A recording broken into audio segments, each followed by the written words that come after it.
Surah Baqarah, verse 283 tells us that when we take a loan, one from another, for a term we must write it down except when it is a transaction on the spot. When goods and money... Why don't you read the verse?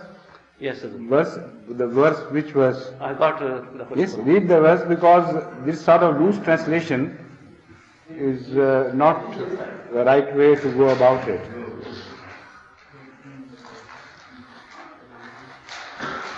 Danin, faktubuho, these are the words, but I don't remember the full verse. Yes.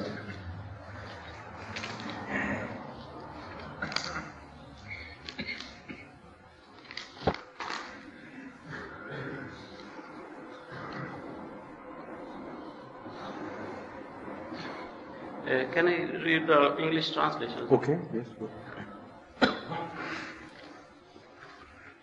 O ye who believe, when you borrow one from another for a fixed period, then write it down and let a scribe write it in your presence faithfully. And no scribe should refuse to write, because Allah has taught him. So let him write, and let him who incurs the liability dictate. And he should fear Allah, his Lord, and not diminish... Yes, that would suffice, yes. Now what is the question?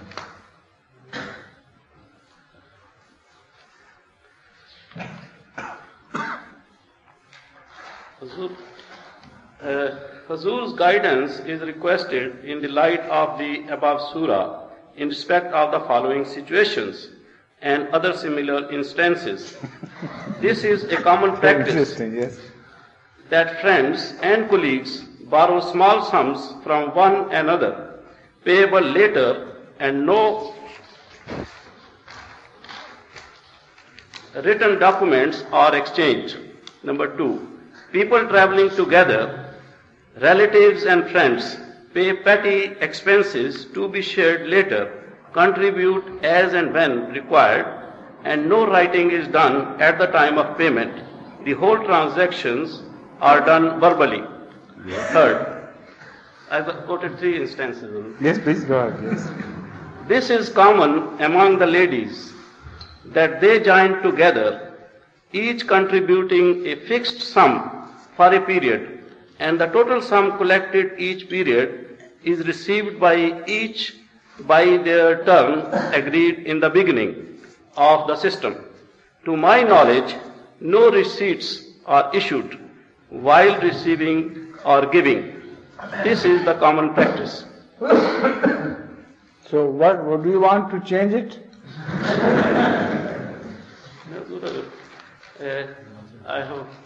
This is... I mean, when you go out for a picnic or something, and somebody buys you an ice cream, or fish and chips, would you go immediately into writing and all that? Yet, the person who sells that to you does it. So this verse mainly applies to business affairs. And you shouldn't extend it to these regions of ordinary social behavior, day-to-day life. This verse doesn't apply these day-to-day ordinary commonplace experiences. But it applies to business transactions. And there everybody must do it. If he does not, then the consequences would not be Allah's wrath, because this verse does not belong to that category where Allah wants you to do something. If you do not do, then you will incur punishment of Allah. This verse belongs to a category where it's an advice for keeping our economic order healthy. And if we ignore this advice, then by the natural economic laws or social moral laws, we will be automatically punished. So when these transactions have a serious nature, and you don't commit them to writing, then generally it happens that the differences appear and sometimes they take the shape of lawsuits and quarrels, and sometimes even end up into murders. So these are the punishments of natural laws of Allah. So when you don't do it in ordinary life, number one, don't consider that you are violating the laws of God and it's a sin, because this verse should not be meant to be a religious obligation to the extent that Allah would not be pleased or Allah would punish you if you don't do it. It's a strong economic advice and a strong social advice as well. If you ignore this advice, you will be punished by the economic and social laws of God. This is why most of the quarrels which are reported to us, even between an Ahmadi and an Ahmadi, revolve around these neglects. Contracts are made verbally and they are not put to writing, they are not signed.